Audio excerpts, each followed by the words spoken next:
आपका स्वागत है। यूथ पार्लियामेंट प्रोग्राम में principal Shri Karnail Singh Bishnoi, chief guest Shri Pramod Bansal, मार्गदर्शक Shri Krishna Beniwal, assistant professor Kheri Chopra, Shri Dilip lecturer इतिहास, Shrimati Sushma Bishnoi and special thanks Shri Mukesh PTI. Shri Tarun ji आप हैं माननीय रक्षा मंत्री जी। श्री तरुण जी सभी सदस्यों का अभिवादन करते हैं।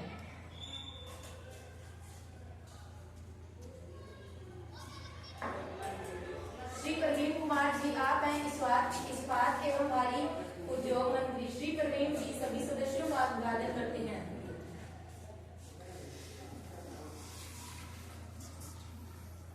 शोक प्रस्ताव।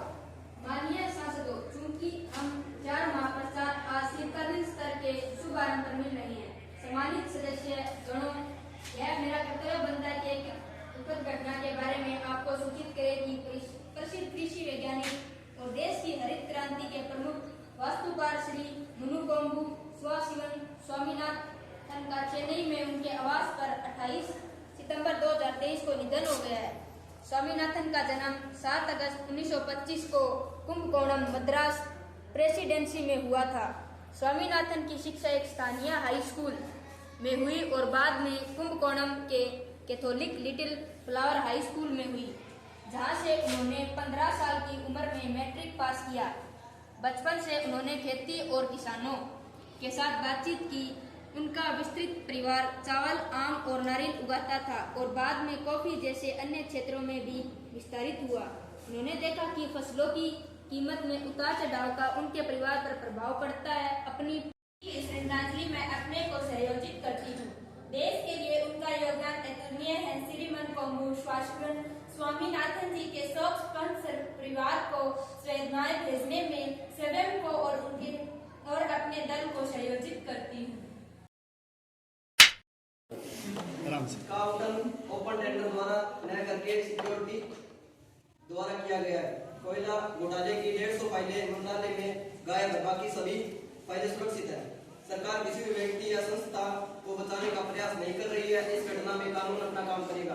मंत्रालय में जो भी 150 फाइलें गायब हुई है, सरकार इसकी जांच कर रही है। इस घटना में जो भी व्यक्ति या संस्था दोषी पाई जाएगी, उसके विरुद्ध सख्त कार्रवाई की जाएगी। कोयला घोटाले का केस माननीय सर्वोच्च न्यायालय में चला रहा। बताना चाहता हूं कि जवाहर नवोदय विद्यालयों का मुख्य उद्देश्य राष्ट्रीय एकता को मजबूत करना तथा विभिन्न संस्कृतियों का पारस्परिक आदान प्रदान करना है। अध्यक्ष महोदया, यह नीति अपने उद्देश्य में काफी हद तक सफल है, लेकिन जब कभी भी इस नीति के अंतर्गत कोई स्थानीय समस्या उत्पन्न होती है तो स्थानीय कारणों को ज्ञात कर उसका समाधान कर दिया जाता है।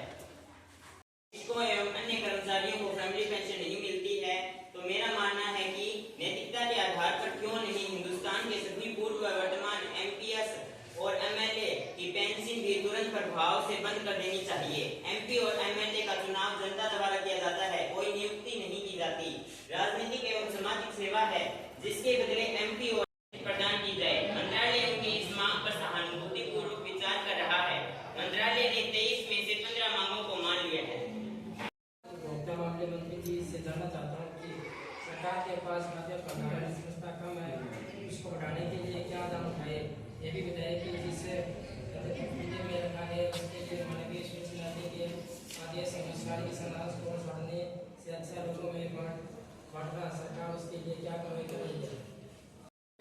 परंतु जनता में बांटना यह बात ठीक नहीं है। शांत रहे, बैठ जाए। कृपया मंत्री जी को बोलने